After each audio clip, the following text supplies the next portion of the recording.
मैं हूं अभिषेक बारेट और आप मुझे इस वक्त धमचिक.com पर देख रहे हैं। उत्तर प्रदेश के चुनाव में योगी आदित्यनाथ ने एक बार ताबड़तोड़ एंट्री वापस उत्तर प्रदेश में की है।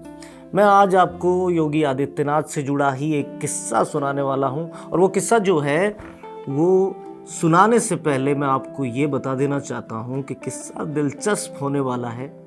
और इस किस्से में सबसे खास बात ये होने वाली है कि जिन योगी को आप हमेशा भाजपा का समझते रहे हैं, उन्होंने कभी भाजपा के खिलाफ बगावत की थी। वो कैसी बगावत थी, यही आज का किस्सा है, यही आज के किस्से का मजमू है।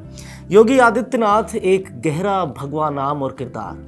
उत्तर प्रदेश के मुख्यमंत्री योगी आदित्यनाथ का नाम आते ही सबको लगता है कि वो पैदा ही भारतीय जनता पार्टी के लिए हुए होंगे, पर कुछ कहानियाँ इतनी पार्श्व में चली जाती हैं कि उनको तलाशना पड़ता है, गर्द झाड़नी पड़ती है। योगी हमेशा से भाजपा के नहीं थे और बीजेपी को उन्होंने अपनी ताकत दिखाकर कभी ये बता दिया था कि वो और गोरखनाथ मंदिर का महंत कितना ताकतवर हो सकता है। सबसे पहले योगी के ताकतवर बनने की कहानी और उसके बाद उस ताकत से बीजेपी के दांव को पटकनी देने की कहानी।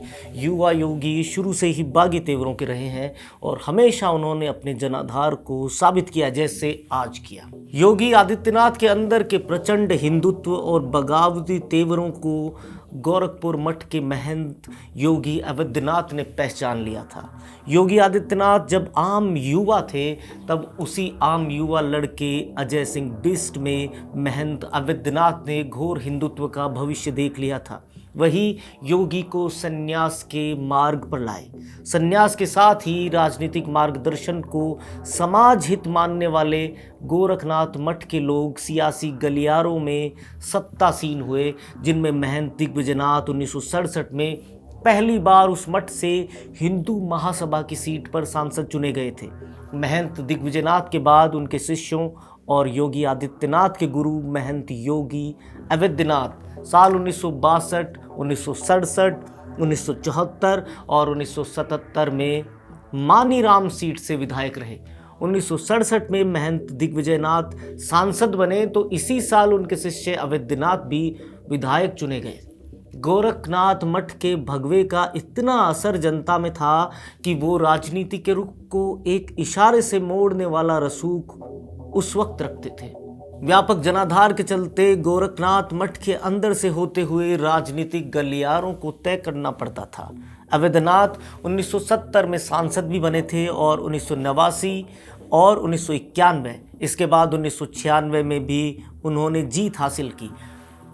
इसके बाद 1996 की जीत उनकी आखिरी जीत साबित हुई, क्योंकि उन्होंने अपने शिष्य योगी आदित्यनाथ को 1998 के चुनाव में भारतीय जनता पार्टी के सिंबल पर महज 26 साल की उम्र में अपने उत्तराधिकारी के रूप में चुनाव में उतारा और योगी आदित्यनाथ 12वीं लोकसभा में सबसे कम उम्र के सांसद चुने गए और उसके बाद लगातार वो 2014 तक सांसद बनते चले गए।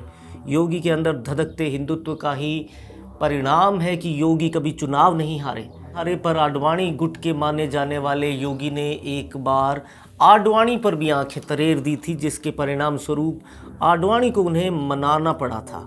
पर सबसे खास बात तो ये है कि योगी ने बीजेपी के खिलाफ ही अपनी ताकत दिखाई और एक बार बीजेपी को पटकनी दे दी थी। दरअसल 2002 में योगी गोरखपुर सीट से सांसद थे और अपने खास राधा मोहन अग्रवाल के लिए बीजेपी से विधानसभा सीट का टिकट चाहते थे, पर बीजेपी ने योगी आदित्यनाथ के प्रभाव को कम आंकते हुए ये टिकट राधा मोहन अग्रवाल को ना देकर कल्याण सिंह और राजनाथ सिंह की सरकारों के दौरान मंत्री रह चुके शिव प्रसाद शुक्ल को दिया। बीजेपी का मानना था कि शिव प्रसाद शुक्ल 4 बार विधायक रहे और कैबिनेट मंत्री भी रह चुके हैं और राधा मोहन अग्रवाल को टिकट ना देकर दिग्गज को टिकट देना ही सही होगा। ऐसे में बात योगी के अहम पर आ गई। दरअसल योगी का कहना था कि अग्रवाल को ज़्यादा जनाधार हासिल है, पर बीजेपी ने योगी की अनदेखी कर दी। ऐसे में अग्रवाल को योगी ने भारतीय हिंदू महासभा के सिंबल पर टिकट दिलाकर चुनाव लड़वा दिया। हालांकि योगी ने बीजेपी को सीधे तौर पर पार्टी लाइन वाली बगावत नहीं दिखाई, पर सबको पता था कि हुआ क्या है।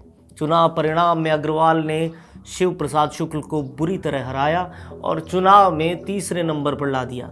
योगी बीजेपी में बने रहे और बीजेपी ने भी उनके साथ बने रहना ठीक समझा, पर इन सब में शिव प्रसाद शुक्ल का करियर दांव पर लग गया। बाद में 2016 में उन्हें राज्यसभा के रास्ते सांसद बनाकर बीजेपी ने उनको उनका खोया सम्मान वापस लौटाया। योगी ने बता दिया था कि उनकी ताकत उनकी अपनी है, वो बीजेपी के झंडे से ज़्यादा जनाधार जुटाने वाले योगी आदित्यनाथ हैं। कैसे लगते हैं हमारे किस्से, कहानियाँ, खबरें आपको? कमेंट सेक्शन में बताएं। ज़्यादा से ज़्यादा हमें सब्सक्राइब करें और साथ ही बेल आइकन को प्रेस कर दें ताकि हम और आप साथ बने रहें। शुक्रिया। Please subscribe and don't forget to press the bell icon to get notified whenever we upload a new video.